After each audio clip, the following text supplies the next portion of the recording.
Oh my gosh. Sorry, guys. I'm sorry, guys. Happy Sunday. Happy Sunday. This is Karen here, your favorite virtual assistant. And every Sunday we have Gail with me every Sunday when she's going to introduce herself. But today we have an amazing guest, and I am so excited about the conversation today. So Hey, here, Gail.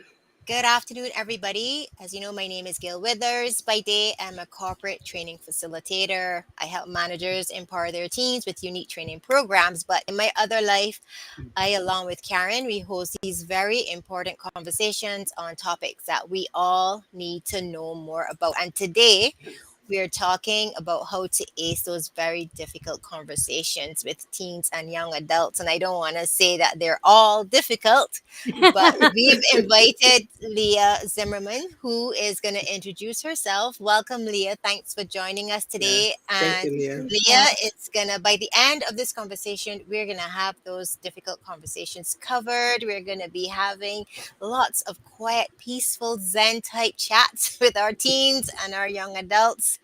And welcome, Leah. And can you tell us a little bit about yourself and how you got started in this very unique kind of area? Sure. It's about 5 years now, a little bit, depending how you count, that I've been working in my own business as a coach. I call the business stepping stool coaching. Actually, in fact, based on that, when we're children, we need that step stool to reach the sink. And I was thinking about what it is that coaching does. I think it really is providing a step stool for other people to do their own stepping up. You're just giving the stool. Or as another client described it, spotting people with a heavy lift, Mm, Oh, being the hmm. spotter Yeah, people do, yeah. while someone does the lifting. I like And, that. and that's kind of how I came into doing the coaching. I was as a child. My parents would say I'd argue with them because I thought they were unfair. And mm, they would just tell me, well, go to your room, cry into your pillow, and when you're a grown up, you can do it your way. And that idea that I could do it my way when I grew up was brilliant because I started taking notes about what my way would be. And I was Mm, mm, already watching teachers in the classroom and thinking, there's something not right here. There's something about the way teachers are behaving with the children. And I had some teachers who really, more than others, that could be very challenging with children. And I thought, they're not helping the children. There was something I could see in the child that needed support, but the teacher was only taking out their frustration or mm, trying to control. And I saw my parents do the same thing with my younger brother as they tried to change his behavior. They were all carrot and sticks and punishment or mm, incentives. But I could tell, and I didn't have a language for it then because I was quite young, that there was something else going on. And so then I went into education because I wanted to be that adult that had somehow seemed missing for me. mm-hmm, And in doing that, I was able to find, how do you become a compassionate leader who also still creates a high bar and asks people to raise it? How do I have high expectations and help my students reach it? But it's that second part that I didn't know how to do and knew was missing. How do you help them reach that high expectation and support them as they get there? And how to do that with rigor while being kind and compassionate was not intuitive and was definitely a mm, journey. And then I have a whole theatrical background, which also helped me take a look at communication, and the particular training that I went through in and out of 10 years really helped me look at humans and what gets in the way of our communication. Because you watch actors get up to do a scene and you see all the ways that they try to protect themselves from mm-hmm. being emotionally exposed. Yet it is when we're emotionally exposed that we're so powerful as communicators. And so all those kinds of things kind of led me. And then I had my own leadership journey as I started leading educational programs and working with adults and parents and various kinds of stakeholders and all kinds of difficult conversations and mm, intergenerational conversations. And at some point, I made the decision that I realized people weren't always going to agree with me. And there might be a time where they get upset with me because I was the obstacle in their way, or I need to become the scapegoat for problems.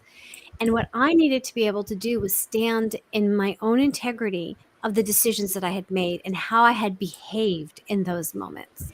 And when I started taking responsibility for how I showed up every moment and practicing the mindfulness and the personal growth that required, I felt a different kind of alignment. And then when people threw shit at me because mm, of their issues, I had a Mm-hmm. shit screen because Yeah. Yeah. Now, oh, I got it. You're throwing, that's yours. Okay, Mm-hmm.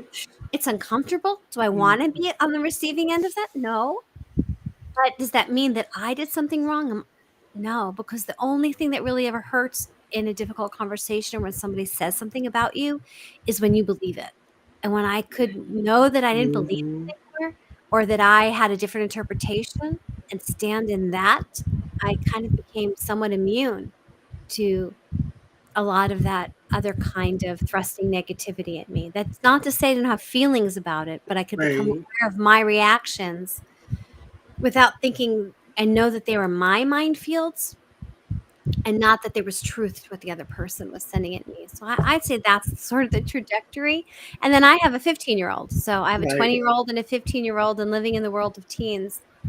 Each has challenged that in slightly different ways.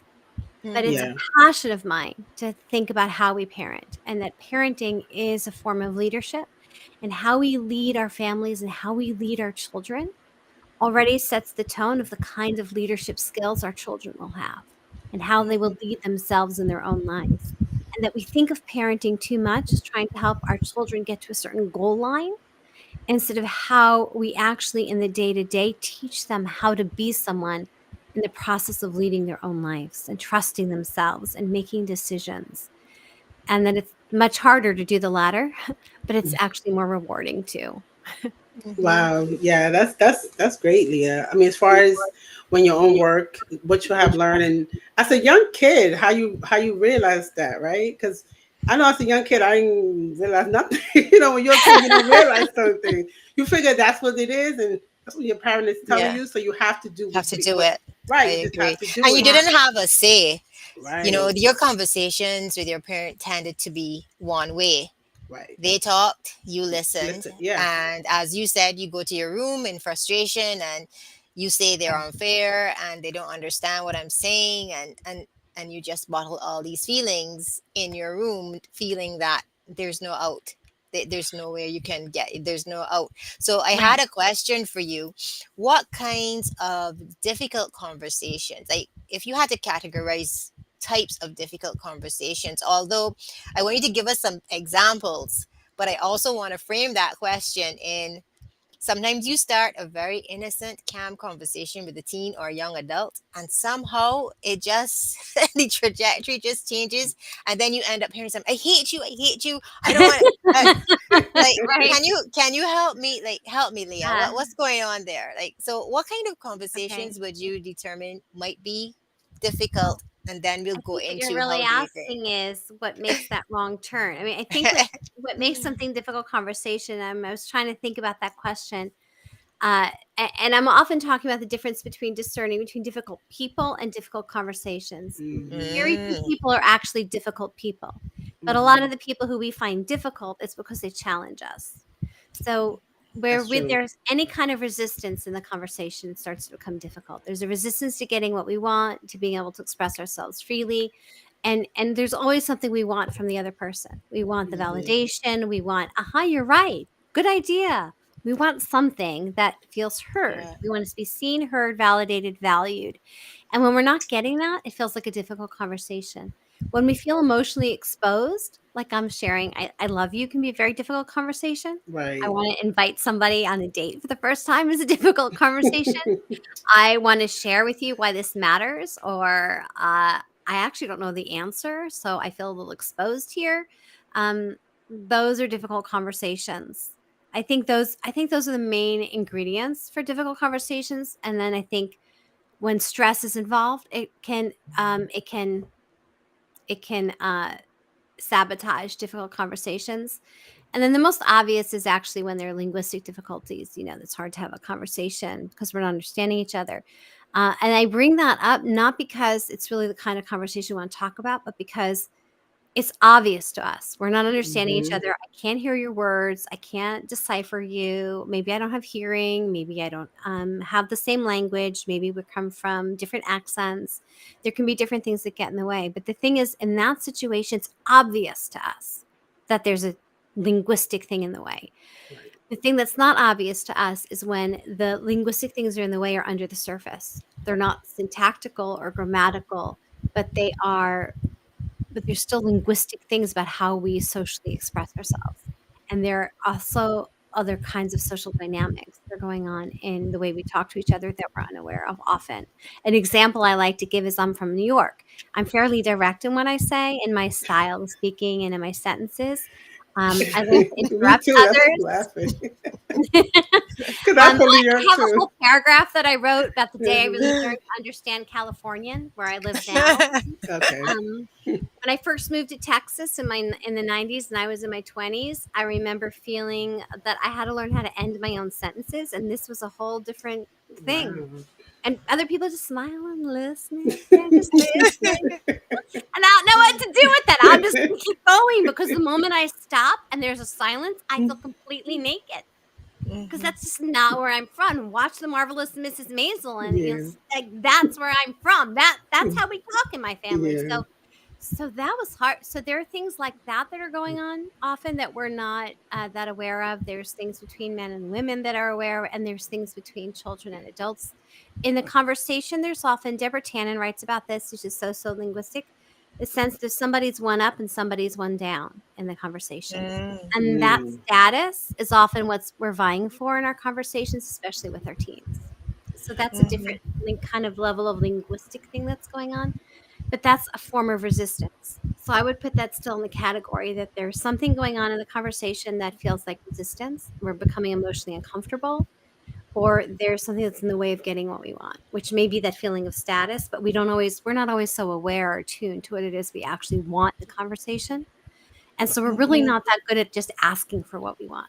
Rarely do we Yeah. say to our child, look, I'm really scared that if you stay out that late with kids I don't know in a place that I don't know, Hmm. I won't be able to protect you. And that is the most fearful thing in my life. And to Right. show this to our child is really hard. It's much easier to say, no, what do you think? You can't stay up that late. Right. I said you're home at 11, you're home at 11. Right. That's easier. Right. It's not effective, but it's easier Yeah. It than really saying, is, Leah. It is definitely easier having Yeah. done that myself several Yeah. times. right?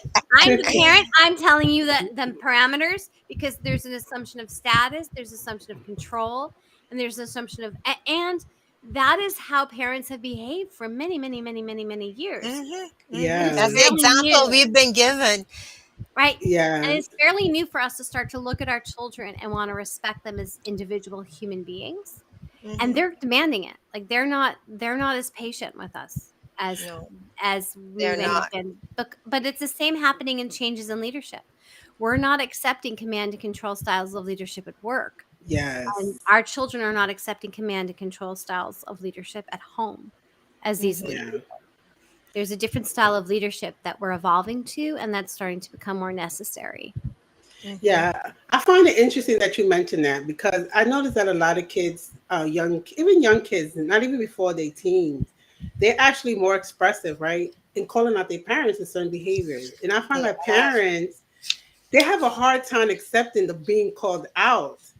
Like they get like even from this gentleman, I don't know who he is, this gentleman on TikTok, somebody asked, what is one thing that you would change from what you was taught? He was referencing to allow his kid to be able to speak or dialogue or debate if he says something that he don't Mhm. like. And for me, right, because the way I grew up, we didn't allow to debate. It wasn't no debate. It wasn't easy. You do what your parent tells you to That's do, right. and that's what it is, and that's the end of the story. But So their kids now, sorry, go ahead. No, go ahead. I mean, you're giving great things, and there's so much already in what you said. Because embedded in there is one, we think being a good parent is getting our kids to do what we're supposed to do.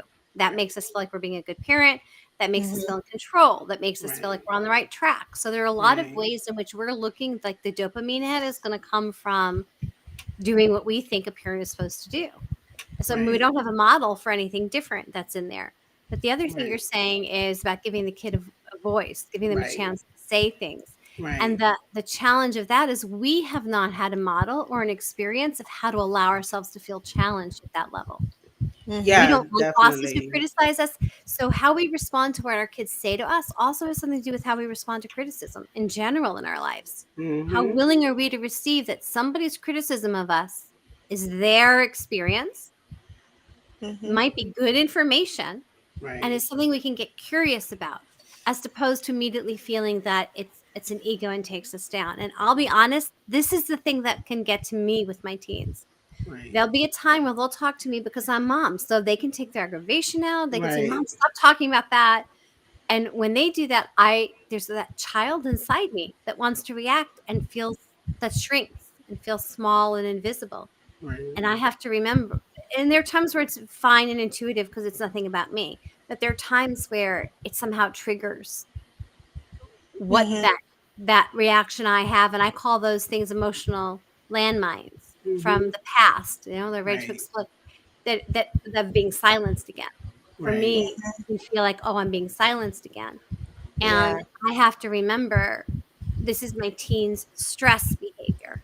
Right. And one of the big things we have in our society is we talk about misbehavior in children, which is another responsibility we carry as adults that I think also speaks to what you're saying.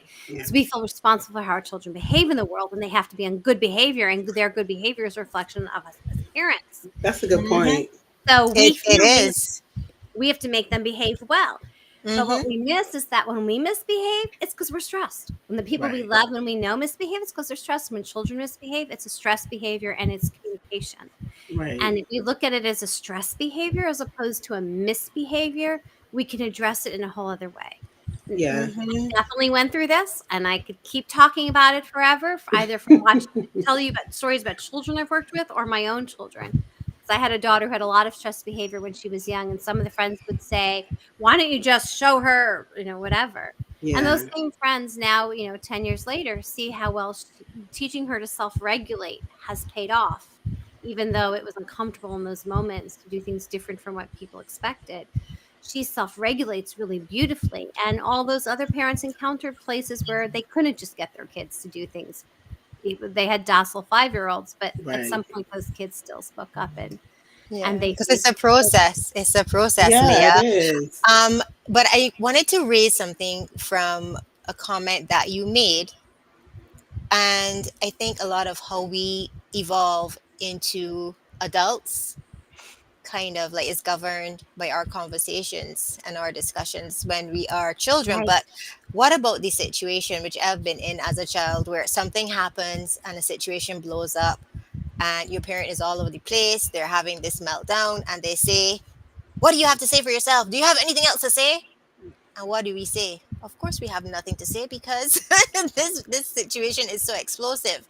But my point I guess I'm trying to make is that that's not really how you encourage a child or a teen or a young adult to share their opinion on the situation. You're like, that's so no, confrontational. Like, that's not what do you're you not have to say really for yourself? inviting an You're opinion, not. no, No. No, that's right. you're not. And You and are after that actually happens a lot or significantly in your life, then it tends to translate into when something like that happens when you're an adult. You don't say anything. You don't even try to right, represent yourself, give your case, because you Mm-hmm. could have even had a very good reason for whatever happened. But because we've yeah, never been, encouraged to share comfortably and honestly, especially in those explosive situations, then we tend to shut down, is I guess like what you said in the beginning. Well, that's you go to your room and you figured it out. You cry and you do it, but this is how it is. So right. it's really hard to unlearn that. I find we learn a lot of things growing up, and then we become adults, and then you have to try to unlearn them. Yeah. What you're speaking to is really important. We have generational ways of talking to each other. Mm-hmm. And Mm-hmm. part of how I was able to unravel things for myself was because I had the incredible blessing of being in a close intergenerational family and spent years living with and next door to my grandmother. Mm. And I listened to how she spoke. I got to know her very well. I got to hear stories about my father as a child, and it made everything make so much sense. Oh, Mm-hmm. it just all you could see the humanness in what was going on. And a great example is one that I talk about sometimes is my family is very musically inclined. And in my ambitions to be singer, I had and be loud or belt, I pushed and I had some production issues that created off sounds. And my Mm. grandmother would drill me on my musicianship and made me feel like I just was never good enough. But then one day she told me the story about how her father, who also had his experiences, which I also know some stories about, would sing with her and her sisters. She had two after dinner, and then would tell her, Blanche, stop singing. Would sing with the other two and reward them with lollipops for doing a good job. Mm. And I was like, oh, but my grandmother learned to sing, and she put her mind to it, and became really good at sight singing, and she loved music and was very musically inclined. But to her, her sisters were always the talented ones. They Mm. became music teachers. And the interesting thing was years later to hear one of her sister's daughter-in-law, the cousin-in-law, say how her mother-in-law would say her sister's the Phi Beta Kappa. The other Mm. her sister was a smart sister. Mm. Mhm. See? Yeah. Right? But this is an example of how the standards, what my grandmother internalized was a Mhm. fear that I would fail an experience which she had experienced, the Right. embarrassment or the humiliation. So she was trying to give me the tools because she knew how beneficial they were, and because she enjoyed having persevered and learned them. But what I internalized was, I'm not good enough. I can't do this. No one believes in me. And it was Mm. something I desperately wanted to learn how to do. And overcoming that is sort of is an important theme in my life. But that she gave to me because of her fear. And in fact, my grandmother gave a lot of worry. She had a lot of worry and a lot of fear Mm. that she gave to the next generation. And then you have to look at it and go, okay, am I going to inhabit that? That's Mm. Am I that's getting Mhm. this? wow. That's important. Yeah, That's that's big thing powerful. because I think, yeah, because I think that do happens as a parent, or Mhm. as if you have a grandmother, they inherit those fears from their own experiences, and they That's right. they subconsciously bring those down to you, right? Without even realize that Mhm. that's what they're doing to you, and then you Yeah. carry So those, key and thing, you. first thing, and the key thing in those difficult conversations is to start to recognize what's at stake for you. Where does this discomfort that you have come from? Hmm. And when you said something like the things we say is language we learned. We think we're Yeah. creating our own expression in the moment, but so much of our language is really socially learned Hmm. bits of communication that come out a certain way. And we've learned them from somewhere. And often when we can't say something different, it's because we've never had the model for it. We don't know those sentences. Mhm. We don't know, or Mhm. I'd Right. call them the conversation moves that are underneath the language. We don't know those conversation moves. Right. What we know is how to say, because I said so. Right. Because I said so. Correct. Because I said We so. we all know And that one, Leah, because Right. I We right? said all, so. yeah, We know we all that know one that. because we've learned it. And when we get to that moment of feeling a certain way, that's what you say. Yeah. And we Mhm. don't know how to decipher the moment of what's underneath the thing, what prompts us to say, because I said so, is that we've hit a dead end in the conversation. We don't know how to express ourselves because we think Mhm. we have the overview. We have fear for our children. We have protection. We want Hmm. things to be a certain way. We don't want to have to argue anymore. We just want it to go, please. And we don't have to say any of that. What we know how to say is because I said so. Just up. Yeah. Mhm. That's that's Mhm. that's a good one. Mhm. And I was just telling Gail, right? Because I know when I was growing up, we didn't like privacy was something that I was in, privacy. You young, you living under my roof. Privacy is no no. But now I'm starting to realize that privacy for children is up and coming. How important it is for kids to have privacy. And I was telling Gail, how do you know, right, as a parent, when it's too much privacy for your kid? Because sometimes you might see maybe some behaviors in your kid that might be Mhm. concerning to you. And how do you, if you have a child that does not speak up or doesn't speak to you for whatever reason, Mhm. how But do they you speak to their know? friends. But they Right. speak to Like, their friends. So we were trying mhm, to figure out. So you speak how, to your parent and you have one type of conversation, which may be very closely. I don't want to say monitored, but you're very careful what you say to your parent, how you say it, what, and then with your friends, you're freer, you're more comfortable. You talk about any and everything. So I guess what Karen is trying to say, like, how much privacy privacy do is you? privacy. I think it depends. There are a number of different things coming up within the things that you're saying. So there's privacy as in they need their own space physically, and there's privacy as in they've just told you something. So I have a daughter who had a major medical experience this summer, Hmm. and because she's requested privacy, it's not something I can talk about or with my friends, Mhm. other than to say that there's something we've experienced as a family like that. But Mhm. I That's a don't good talk point. about any of that. But she's 20, and there actually HIPAA laws would require the doctors not to be able to talk about her. So she's requested that. So part of it is also they know what privacy they need from us, and they'll tell Yeah. us. And that was a real issue for me. I remember when I got my period, I asked my parents not to tell anyone because for me Mhm. it felt super private and something that was like you don't talk Yeah. about. And I Mhm. answered the Mhm. phone one day, and my mom's best friend said, "Leah, I hear you're a woman." Right? So right here's a Wow. and I was completely Oh mortified. Yeah. no. And I couldn't Yeah. and it made me feel like I couldn't trust my parents. And my Mhm. parents had a way of wanting to show that if I told them one thing and I asked my mom to just not talk to dad about it, my dad was going to talk to me about it the next day to prove that they had did not keep secrets from each other. Conversation. Yeah. So I Wow. I'd say that I have some real strong, emotional memories of needing privacy and not having it.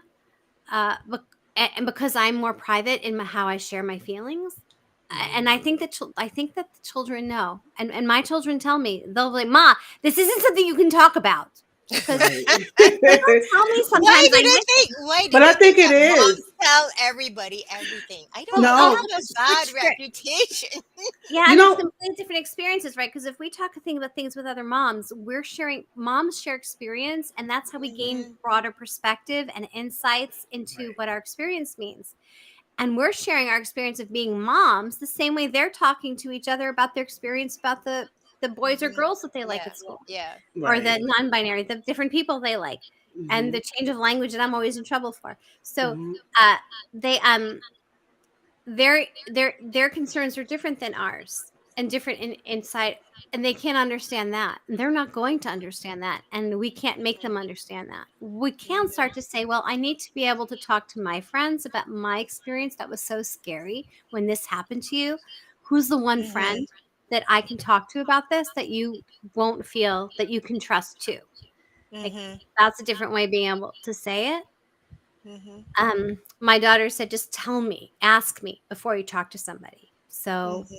I I still ask think, for wow, that's a permission. good Yeah, I point. like that. I like that because Yeah, because I was gonna ask you, and as we get to that point in the conversation, you can put a pin there, like the different narratives, because I think too, it's not only what we say, is how we say it. So I like that. So like, okay, so I need to be able to talk to somebody because I was so scared. Who is the one person you wouldn't mind if I spoke to? That's a whole different way yeah, that of is. approaching Right? it. Yeah. Yeah, that's really good. That is Right? good. Yeah, it is good because I think a lot of times, if you were raised in a close knit family, you think that family's supposed to share everything with one another, right? But sometimes it doesn't always apply to that. And I think that's a good point to, and I feel like as a parent, I'm not a parent, but I feel like parents should have somebody to talk to when Right. they're Like, going I through. need I someone that think I'm they able to should. Yeah, I think process it's my only right. experiences with, right? Yes, But yes. who that is really directly affects my child's experience, and there are Yeah. different ways to have that communication. Now, what you said, Gail, was it's not just how you say, it's not just what you say, it's how you say it. And I would go that one step further, which is who you're being. So if you're being the parent as a status, I'm the control leader, I say this, I get to talk to whoever I want, you don't get to tell me who I can talk to, you're being one kind of person. If you're going to Hmm. be human and say, okay, I'm going to empathize, I'm going to be compassionate, you're a human who's experiencing this, but I'm also human too. How can we That's a whole different Mhm. place to come from, Yeah, because you're yeah. really coming from a different way of being. Mm-hmm. And the trap we And fall that's into to is, be in the middle. yeah, and the trap we fall into as parents is that we think we get to just say the Mm-hmm. answer, right? Mm-hmm. Hmm. Last night my daughter calls and says after homecoming they're going to go to somebody's house after 11 o'clock. At first it wasn't clear, like it was before or after. It was after. We're not so keen on her going to that house of someone we don't know, with kids we don't know, after 11 o'clock. Right. But we just kind of like ask some questions first. And then, you know what? The other kids who she was going to go with, their parents said no. So it became, well, I don't want to do something that makes so and so's mom uncomfortable. It was a way Right. easier place for her to come from than for her to not want Right. to do Yeah, because we said no. definitely. She doesn't Yeah, want to be the one yeah, who's right. yeah, yeah. Yeah.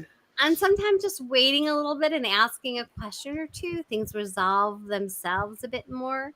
And then Mm-hmm. it's like, okay, we have to think about, she really feels like going, where if we say no, what's that going to mean to her? And then how do And then we what's ask, it gonna mean to you? What's gonna be what's it the mean to us? fallout?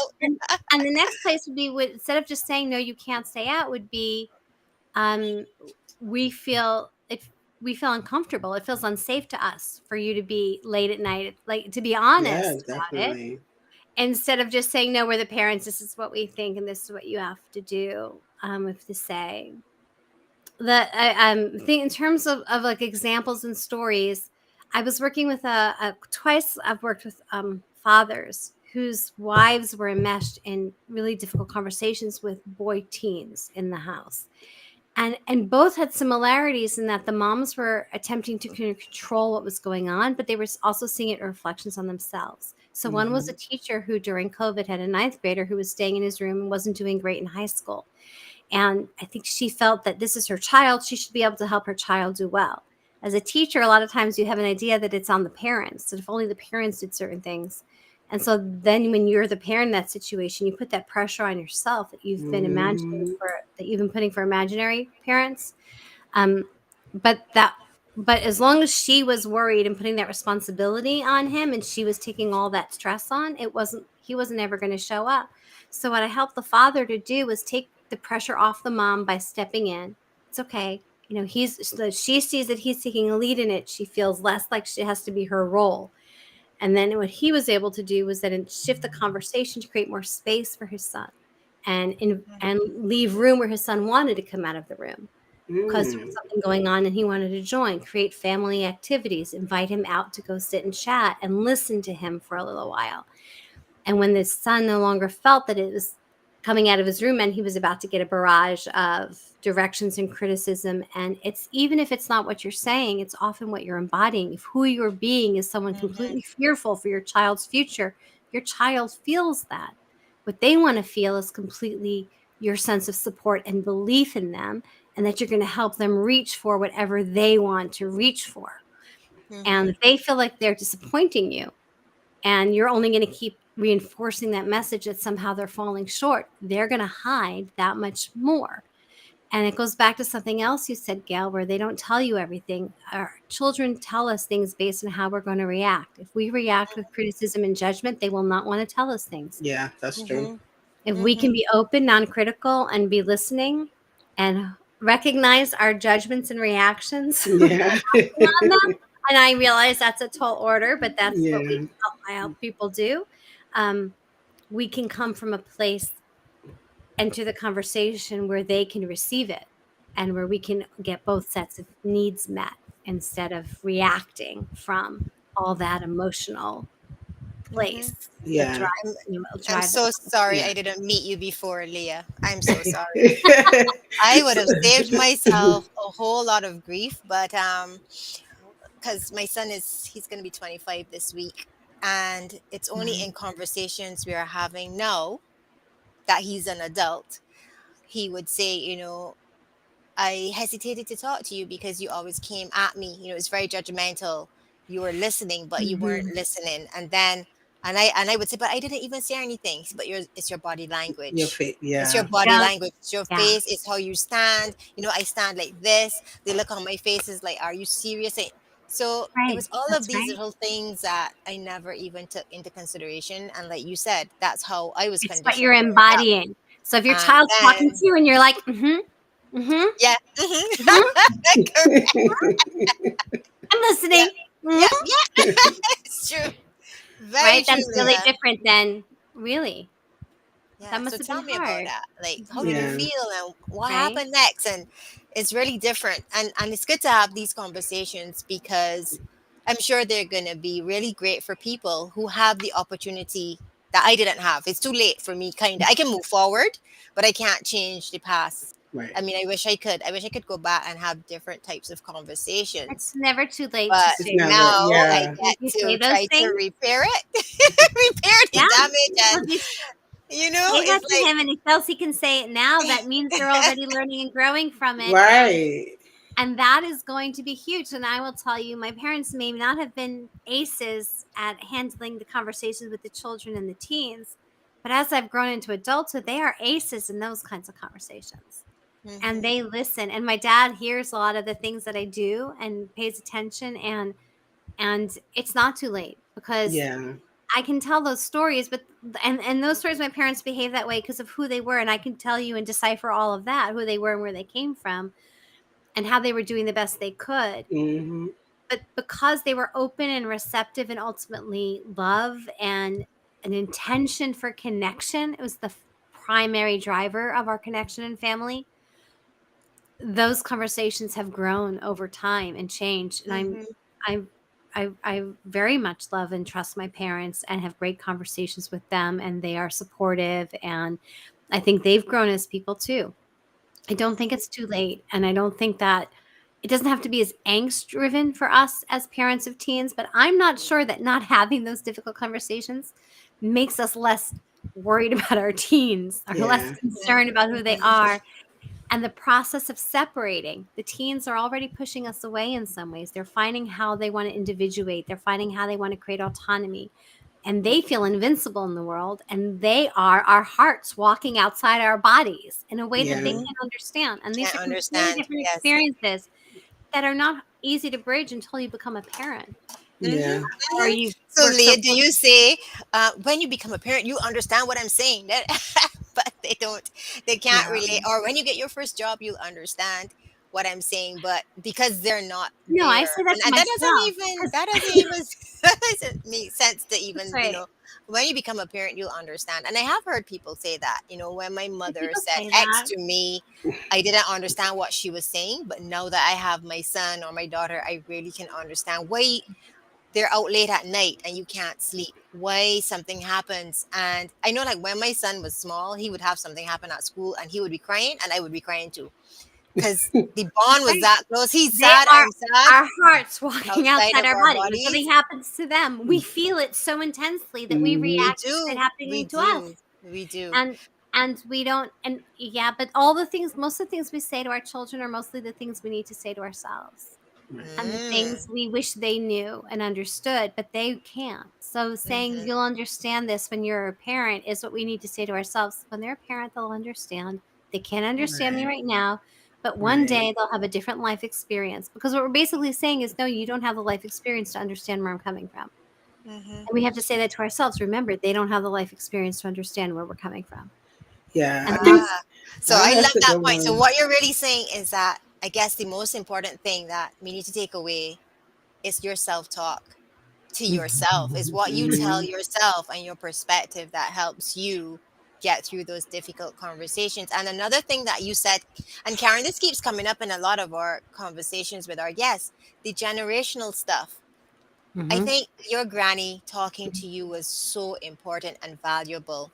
And if we can find a way to access those stories, talk to somebody who can explain, okay, yeah, this is why your mom did this. Or your mom growing up, she behaved the exact same way and this is what I did, or your dad did this. And then you get to understand. I think the generational stuff is so important. I mean, this is a different kind of conversation. Before, it was from the perspective of, especially your medical examination. Medical. You have Yeah. no idea what your family went through, and you have this condition, and the doctor says, "Oh, so does your family have this?" And you're like, because you don't know.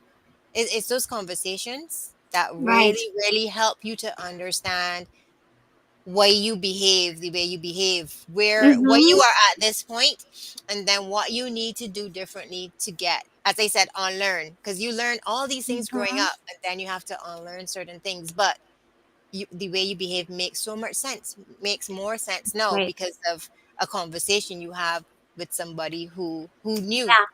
Yeah. And that intergenerational perspective is huge. Pixar has done some, Disney has done some really good movies. So there's the movie Encanto, which I highly recommend to anyone who's interested in Oh intergenerational yes, I saw that. conflict, because you really get to see how that, and that's a real Mhm. trauma in a lot of families, especially immigrant families, have some Yeah. kind of trauma in their background. And when you have something like that, and you could see how much she took on the responsibility of having to Yep. do things for the family, right? And do Mhm. everything she thinks that she has to do that's well meaning is exactly the thing that's getting in the way. Mhm. Yeah, And yeah. her granddaughter is able to call her on it, and she's able to eventually hear it. But Yeah. that's that's a really great example of something that happens in many ways in families. And the other one that I think embodies this really well was Red, where you have the on that, again, it's an immigrant family. The other ones weren't immigrants, they're in Colombia. They haven't immigrated, but they had trauma in their background, and this is an immigrant mom, and she's doing everything. Everything is for the protection of her child. Everything is out of love for her child. But those Mhm. same things that she's doing to love and protect her child are the same things that are in some ways getting in the way. And you can see, because the grandmother comes on the scene, how you really see how the mom was impacted and where the generational ways of talking to the Yeah. daughters, protecting the daughters, expectations of the daughter were at play. So I think that one's a Pixar and is really beautifully done in that What's the way. name of that? Red. Encanto. Red. Oh, red. Okay. Is it Hmm. Red Panda? Is it No, red? I never It used to be seen called that one. Red, but it's it has the panda Yeah, I gotta see that one. panda I in never. it. I seen the first It's one. if anyone who has Disney streams Disney, I love watching.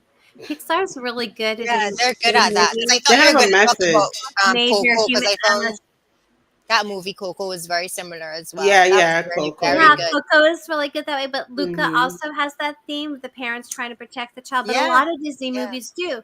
They put Sleeping Beauty gets put into a castle to try to protect her from what's coming. And we have old mythologies. Greek mythology has a story about the king who hears a prophecy about his daughter, and he tries to do everything to protect her. And Mhm. the very Mhm. things that he does to try to protect her, the very things that Happen. Mhm. enable the things to happen. And I think that's and you can see that in the Disney movies a lot. A lot of what the parents try to do to protect their child, Tangled, Moana, the Mhm. parents want to Mhm. protect. The child wants to go out and create, and because the child doesn't have a sense of mortality, and the child's not as afraid of their own self, what happens to them, the way parents are. What it would mean to you to lose your child is a whole different story than what it means when you're doing something for yourself. We don't carry the same worry for ourselves even that we carry for our children most of the time. Mhm. Yeah, It is The true. It is it's true. really yeah, that's true. a In, theme in a lot of those movies, and you can see happening. Less in Frozen because the parents are gone, yeah, yeah. right? I seen that so many times because my niece loved it so much. So But I seen that so many. The I song love, and yeah, I love watching all those movies because they really get a lot of the emotional underpinnings of why we're Mhm. behaving the way we do, and they Mhm. embody them like really well. There's yeah, this tremendous amount of emotional intelligence in those movies. So sometimes that's all I want to watch. I'm not yeah. in the mood for watching something dark and another killer of some sort. No, but generational. I mean, generational families history. It doesn't. It plays in all aspects of life, right? Not just in a Mhm. medical sense and the history that comes with that, but also on the way we live and the way we think and things that we and our perspective of life and things like that. So I think that's a good thing, like Gail said, just to get an understanding. If you have someone who could tell you your family's background or history, Yeah, it's understand good. where they came from. Yeah. See your parent as and for us as parents, if we could see our parents as Mm-hmm. the children they were Children. and the Mhm. vulnerable. So the story that makes me think of is that when I was about 11, I think it was, my grandparents were celebrating a milestone anniversary, and my aunt put together a play of all the grandchildren. There were 11 of us at the time, telling a story about when our parents, the children of my grandparents, were Mm-hmm. growing up and the house. And in their house were living two other grandparents. They put in the play that were living with them. So it was my grandparents and my grandmother's parents who lived in the house that my father grew up in. Mhm. Mhm. And the joke of the story was running in and saying that my dad did something again. My dad was the one always in trouble. And there were four of us acting out the parents and the grandparents, and then the kids running in and saying, "Mommy, Daddy, Grandma, and Grandpa, Lenny did this again." And my Mm-hmm. mom recently told me that she felt she was really against it because she didn't want us to know all these things that my father had done. And I think Mm. learning that my father had been that child who was in trouble all the time was so beneficial for me. Seeing him as a human, and my dad has Right. these very knit eyebrows. My daughter said that when she was young, she would think of just like when she was a baby, it was kind of like she thought of them as caterpillars. But he has these Mhm. really knit eyebrows. He's really big. He's really tall, and he could look at me like this, and could be really scary. Right. And to hear these stories about my dad that he'd been a child, and that he'd gotten in trouble all the time. And then that part of me that sees that adults are not always fair towards children, and children are Mhm. getting Correct. aren't always But you did fault. this. You did It's this. like oh, that's who my dad is on the inside. Like that's Right. it was really, really a great thing, I think, for me to experience. But it was interesting. My Hmm. mom's response is we have to not show our kids that we've done Yeah. things wrong or Or that we that don't we're want them to be Yeah. like us, vulnerable. right? We don't want Yeah. our children to be like, and I think that that's also, the different ways that we fall into. As children, it's really helpful for us to understand our parents. It's really helpful to understand their life experiences because they're the voice in our head. The way to talk to ourselves usually comes from the way our parents and our teachers and the other adults in our lives talk to us. That time you Hmm. criticize yourself, you learn to criticize yourself from someone else. Yeah. That voice in Hmm. your head, right? So when you start to be able to shift how you understand where those voices came from and who they really are, you can have a different conversation in your head around them. Yeah.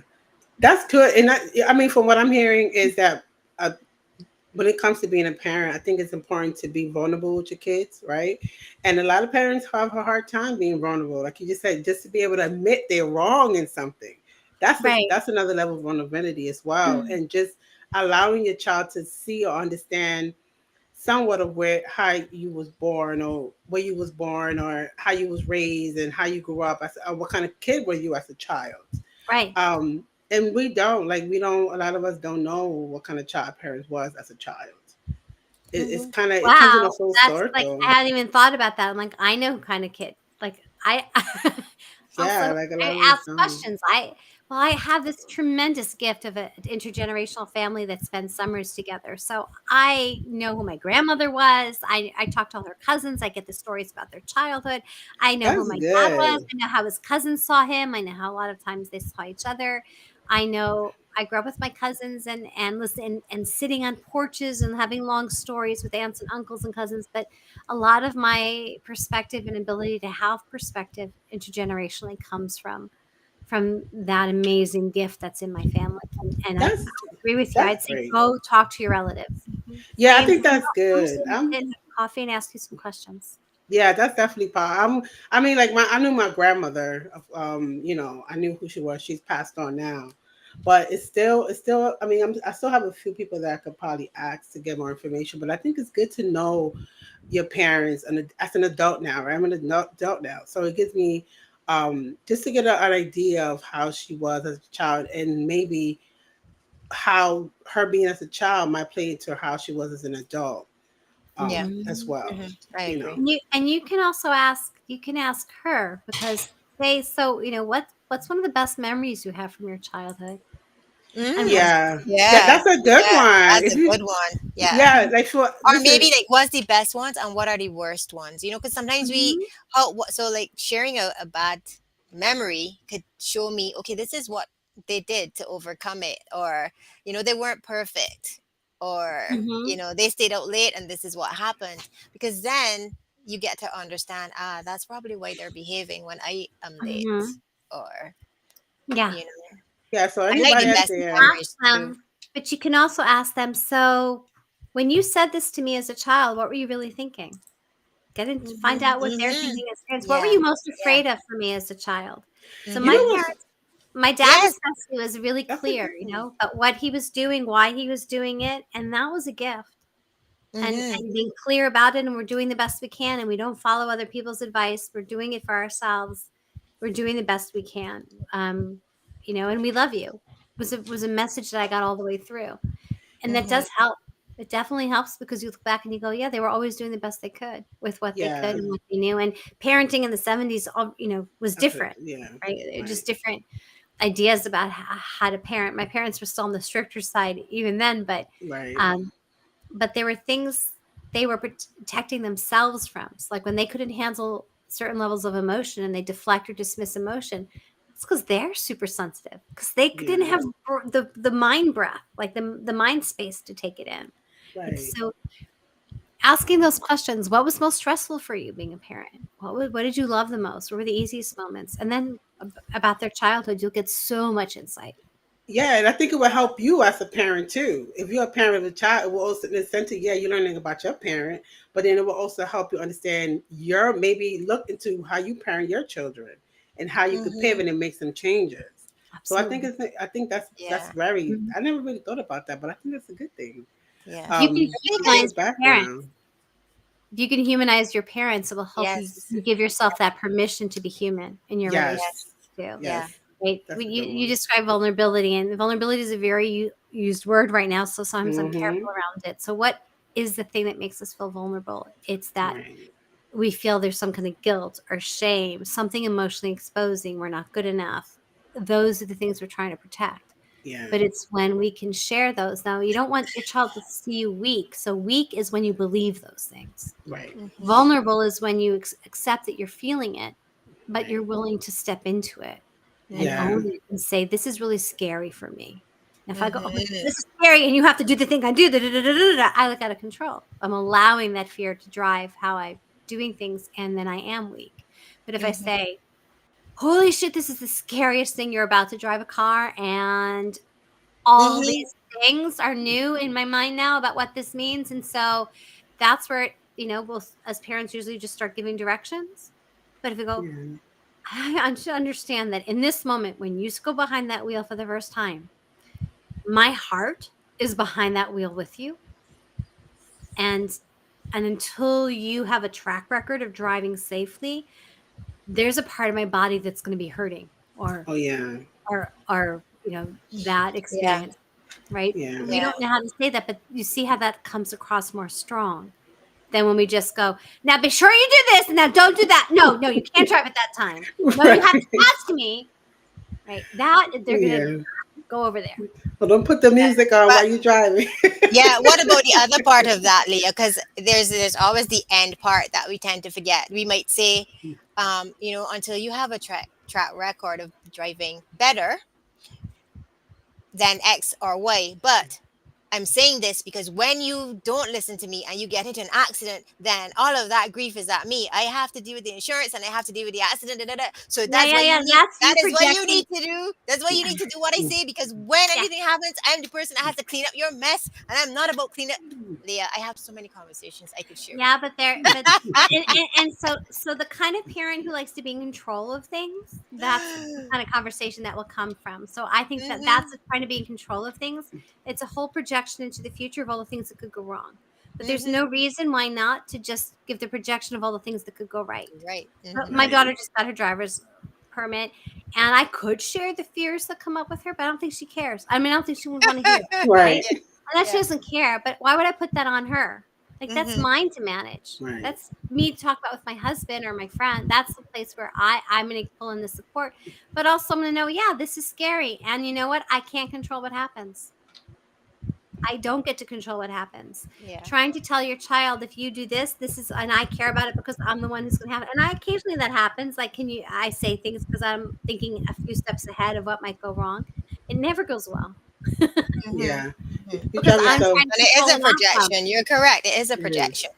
Mhm. And I It's think not really too, their when you responsibility. when you grow up and you have negative projections, and I know this is not English, when you have negative projections projected onto you, I think when you have your own children, like, you don't ever think they could pass their driver's test and they could be the most awesome driver. We Well, that's kinda how I like to think about it, and I You have to know, the actually, negative is, oh, you could get into an accident if you don't listen to what I say, right, and then it's like there's always the other side, and the other side could be nothing could happen. I have no Yep. doubt my daughter's gonna be a better driver than I am. Absolutely. That doesn't mean I don't feel some of the fear, but I just switch it around. If I could Yes, imagine the things that can go wrong and or start thinking statistics, you can I can imagine the things imagine that all the go things that go right. right. How Yeah. many Right. more people do I know who have survived teenage Yes. driving? How Yeah. many more people do I know who've turned out to be extra careful drivers because of that one accident that they had when they Mhm. were a teen? I had Mhm. accidents as a teen. My husband had accidents as a teen. Yes, Sometimes our me fears are too. because we're afraid they're going to have what we had and we don't want them to. Yes. Yeah. Correct. That Correct. fear, when we come from that fear in our communication, that's when it doesn't go well. And that my Mhm. daughter will be the first to tell you that it's not like I ace this all the time. She's like, "Mom, you talk about how to have conversations with your kids, but that doesn't mean you always do it right, because we're human." And the other part of that is then recognizing that they're not going to be the ones who can say, "Oh, you're right, Mom. I need to be careful." They're Right. never going to give us that. We are the ones who are going to need to give Give ourselves the ourselves that. empathy we need, Yeah. the vulnerability we feel, of having our children be out there in the world doing dangerous and in a place Yeah. that we perceive. And the more we think of the world as a dangerous place, the more scared we're going to be, the more we want to intervene. And if we can feel like the world is a safe place and create that for ourselves, we help teach our children that it's a safe place, and it becomes a safer place for them. But they want to know from us that we believe in them, that we believe they have the tools to succeed, that we're going to support them if something goes wrong. So if they do have an accident, that's not the time to say, "I told you so. Told you I so. told you to do it," right? It's like they're mortified. They're already Yeah, they hurt. This is the scared. time to say, this, right? How, okay, this time to be supportive. My in-laws were amazing at this. My husband, just before I met him, as a 19-year-old, had a terrible accident. And I don't think he ever got reprimanded. They replaced the car. They handled the lawsuit that came from the passenger. Mm. I mostly know about it secondhand, but um, and that kind of support just stays with you. That Yeah. no blaming and shaming, they're just there for you. That speaks so much more than anything you say, because anytime you say and speak from blame, shame, or fear, that is yours. That's not your Hmm. child's. That's Yeah. yours. And that's the hard part. I mean, we can Yeah. look at our kids as an opportunity to learn where those fears live for us and to what we need to be nurtured, what we Yeah. need for ourselves, because it's about us. And most leadership is. Anytime you lose your shit, it's on you. It's on you. Nobody else is responsible for your Yeah. emotions. Yeah. Only Yeah, you. that's a fact. Yep. And nobody's coming to save you from it either. Yeah. You have to No. save yourself. Yeah. That doesn't mean your emotions are invalid. They're all trying to tell you something. They're all they're there for a reason, but they're not the Hmm. other person's responsibility. No, that's true. That's Yeah. true. So let me ask you. So if a parent has a teen or young adult that, I don't know if you covered this, but they are they don't dialogue with their parent. Their parent asks questions. Oh, it's so good. Everything is good. Everything is fine, right? So, as a parent, what would be the best thing to do? Is it something that you should be digging deeper as a parent, or do you think it's more like what? How should a parent? Should be therapy involved? What can a parent do when they have those kind of? Because it's reality. Sometimes kids doesn't always feel comfortable talking to their parent, right? Yeah. So, I what can think the they first do is as a to parent? start to ask, what kind of space are you creating for listening? If your child were to tell you what was going on, how would you be reacting? Hmm. Hmm. And is that Do going you to feel really safe? want to know? Do you really want to Right? know? If you really want to know what's going on for your child, you stop and you just become present and you start creating space and you listen. If you're doing any of this, they're going to Hmm. avoid it. Once you just do this, eventually they will come land because they want someone to talk to and they want someone to confide in. And Yeah. if it doesn't feel safe, then you ask them, what can I do to support you? You start to ask questions. You show up the way you'd want someone to show up for you. Okay, well, you know, you don't want to tell me about it. That's okay. But how can I support you? I think that's a I'm good. here. I'm rooting for you. I believe in you. The message that they need to hear is empowering and that you're there to support them.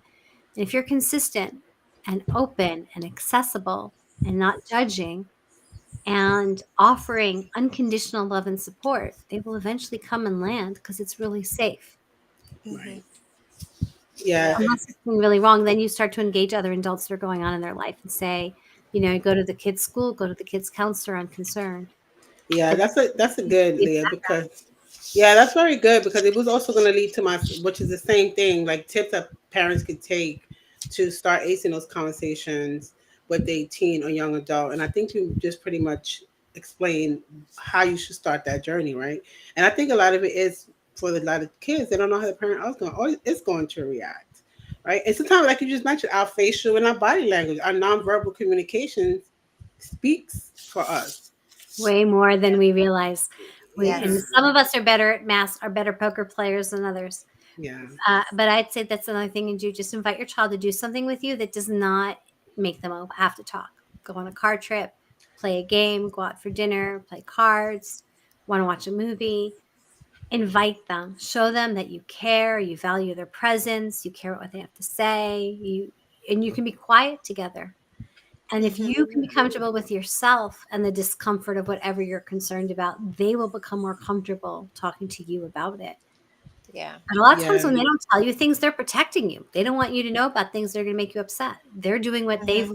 learned will create a safe environment for them and also for you.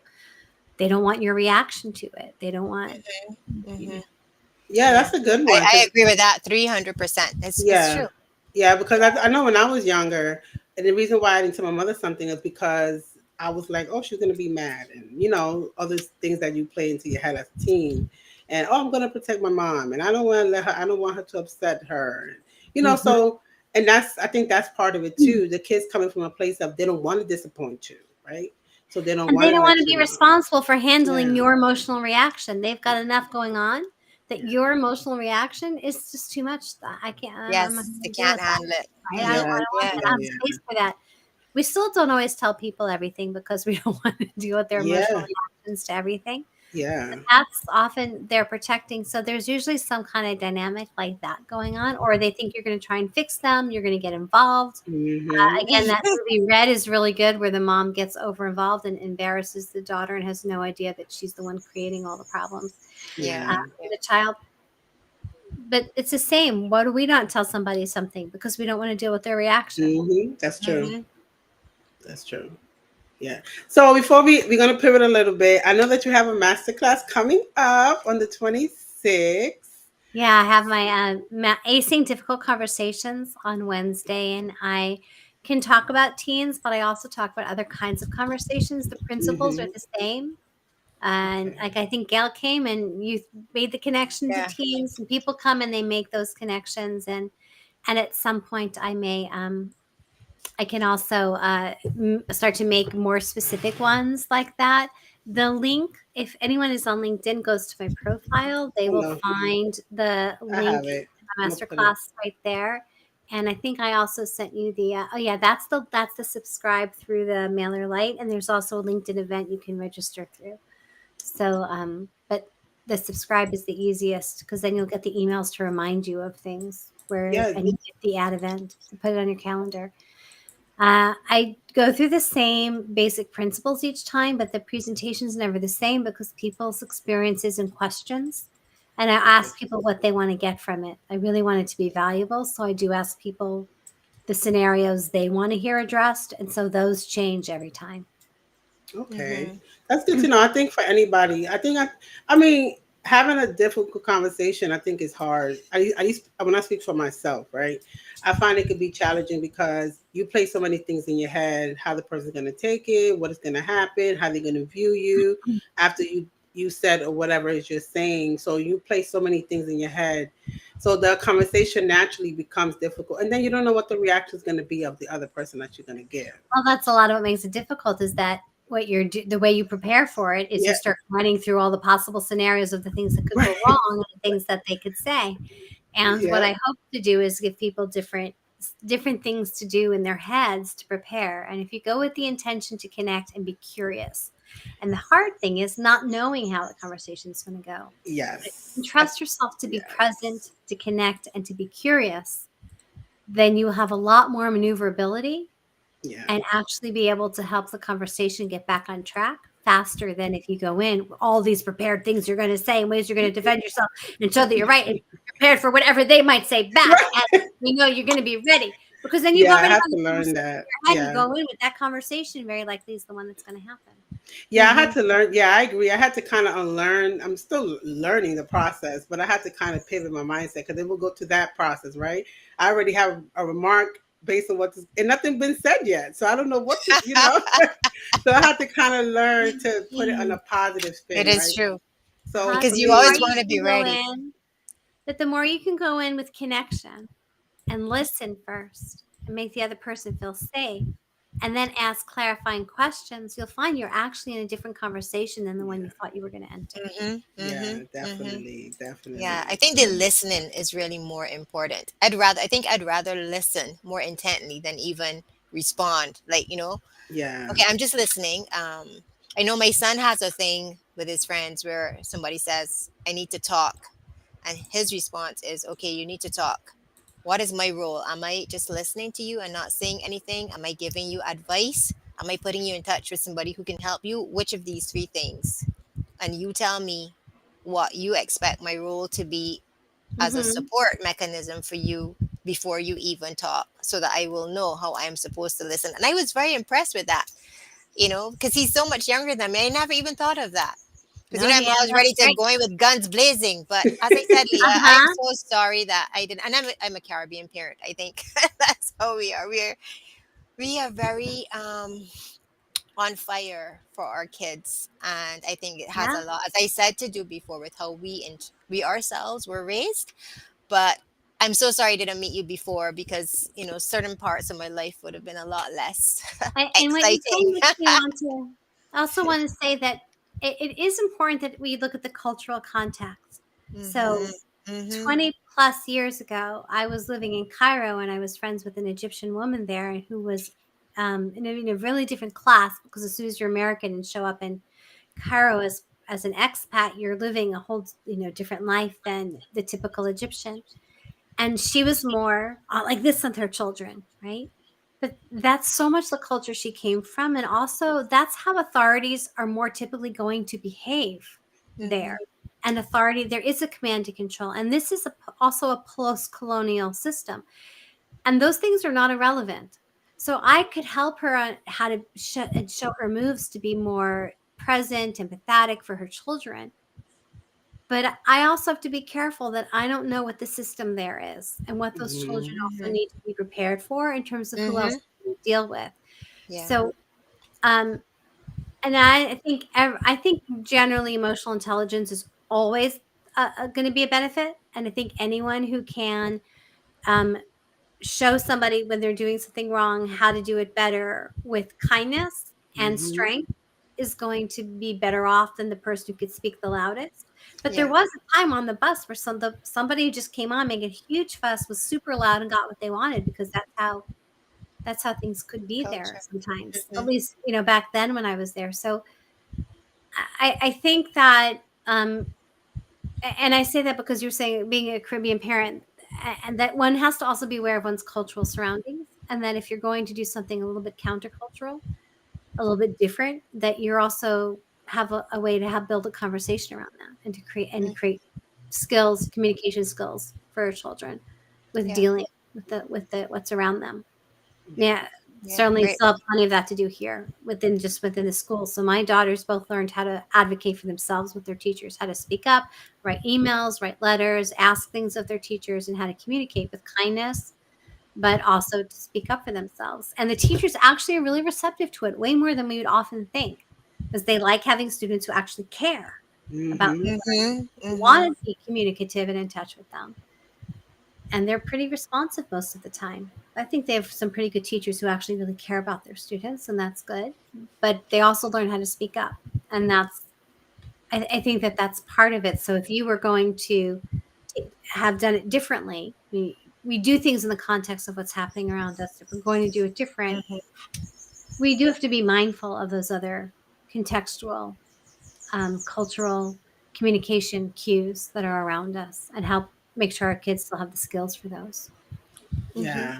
Yeah. Oh my God. Today, I really enjoyed today's conversation. Even though, like I said, I'm not a parent, but I have teen nephews, right? And I think it's important for me to just learn how to get this conversation going with them, right? Because I mean, they have great parents themselves, but as an extension of that, I mean, I always want to make them feel like you can always talk to me if you feel like you need to have that It's a conversation. special place to be the aunt, Yeah. because you aren't the parent. So if you take them Right. out and just go do things with them, they'll open up Yeah. to you. Yeah. They'll Yeah. feel like they I can learned trust you. that. You can be this other.